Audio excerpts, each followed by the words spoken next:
Often described as paradise on earth, El Nido is a magical place that captivates the senses and stirs the imagination.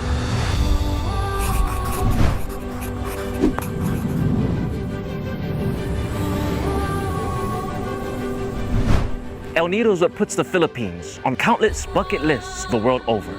The exotic turquoise lagoons, colorful reefs teeming with life, jagged limestone rock islands with towering rock formations, dazzling white sand beaches, and lush tropical landscape are nothing short of a real-life fairy tale.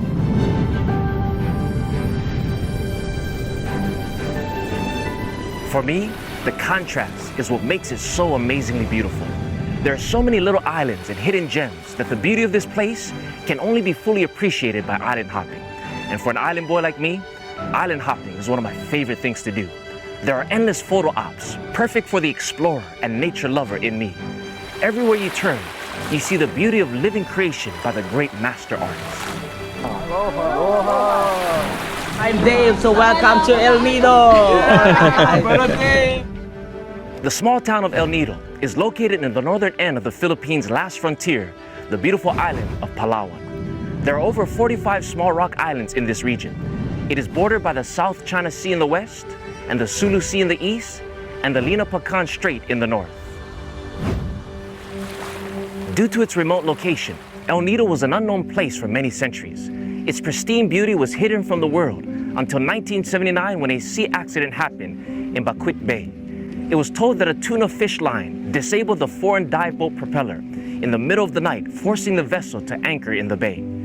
Under the blackness of night, the passengers were unaware of the beauty that surrounded them. The following morning, the divers woke up to the breathtaking scenery of skyscraping majestic dark cliffs, thick green forests, white sand beaches, sparkling water, and rising above it, a series of magnificently sculpted jade islands. Since then, El Nido has been a dream destination. While still maintaining the small town feel, El Nido is able to accommodate the traveler that is not afraid to venture off of the beaten path. Where this is the way, this is what you have to go through in order to get there. Yeah? Like the beauty of the ocean over there. What we saw on the drone was so unbelievable. But in order to see that, first I have to go through muddy streets. Besides the natural beauty, my favorite thing about visiting El Nido this past week was talking story with the locals, whose kindness and hospitality are second to none. Coming here felt like coming home. This is the island of my ancestors, whose way of life draws out the Pinoy in me. I'm loving it already, guys. You know why? Because of this right here. Yeah, aloha. Hello. Hello. What's up, guys? Got some buko. Yeah, let me get one. Salamat po.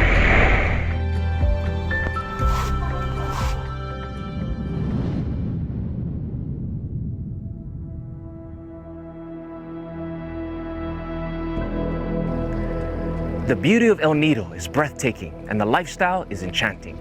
Living the island hopping life for the past few days has opened my mind to seeing the beauty and uniqueness of every corner of our world. There's so much to explore here in El Nido, but so little time to do it. So many hidden lagoons, secluded islands, aesthetic rock formations, and living reefs to explore. There are so many reasons why this is one of the best islands in the world.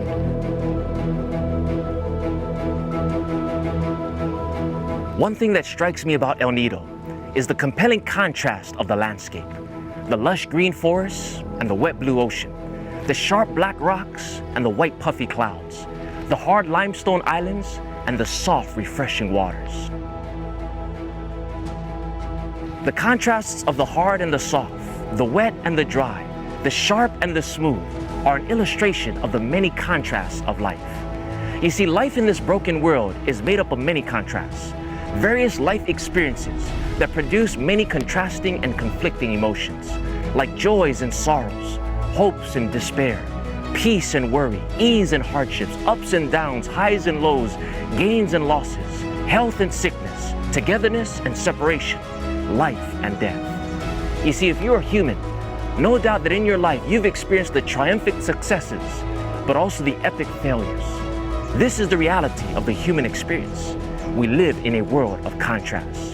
And while we tend to only celebrate the good times of joy and success, my experience here in El Nido has taught me that I need to learn to celebrate in every time and in every season of life. Because believe it or not, just like the contrasting landscape of El Nido, both are full of beauty and both are equally important. As human beings, we are physically sustained by both the land and the sea, the wet season as well as the dry season. Two different contrasting worlds, but existing in the same realm in reality. In life, we have the good, the happy, and the success, but we also have the bad, the sorrow, and the failings. Both can be used by God for our greater good. In fact, both are needed to make us into the people that we are. Although we may not enjoy the bad times and the times of loss or separation, we have God's promise that He will be with us in every landscape and season of life. And not only that, but He will not waste the bad experiences, the trials, and the tragedies that we face. He will use those experiences and the broken pieces of our life to make a beautiful mosaic. God can take brokenness and turn it into beauty. So always be thankful and learn to celebrate in every season and in every contrasting landscape of life.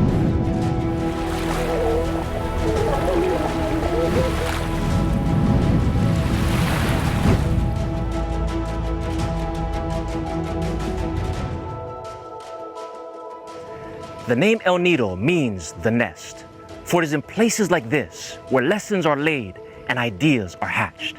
The very landscape of this island nest is an illustration of life, where we are reminded that the Creator has given us everything we need, not only to survive, but to thrive in sublime peace and calm rest in every contrasting situation of life, in the heights of success as well as the depths of failure, in the sunshine of joy and in the rain showers of sorrow.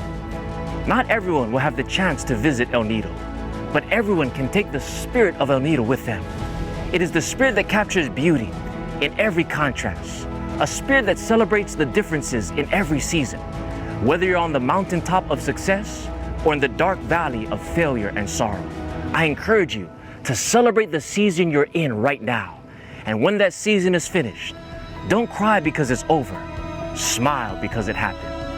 And when God takes us to the great El Nido beyond the skies, we will see how He used everything, including the bad, for our good, and that the separations of life would prepare us for the final reunion of the last day.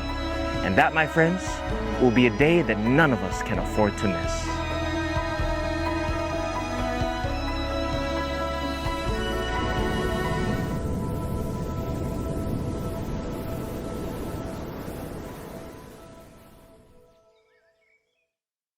We hope you've been blessed and inspired by this new Reflections of Hope episode. This episode is one of many that's been produced all over the world. If you haven't done so yet, please give our video a like, share it with your friends, and please follow us on Instagram, Facebook, and YouTube. If you'd like to see more inspiring episodes and get access to much more uplifting content, please go now to patreon.com/Revelation of Hope and sign up to be a member of our Patreon page. Your monthly support will not only give you early access to many more inspiring videos, but it will also enable us to continue to produce more of these cinematic object lessons from nature. Our goal is to produce and release these episodes much more frequently. So please prayerfully consider partnering with us so that we may continue to share the hope of Jesus all over the world. Thank you so much for your support. Aloha and Maranatha.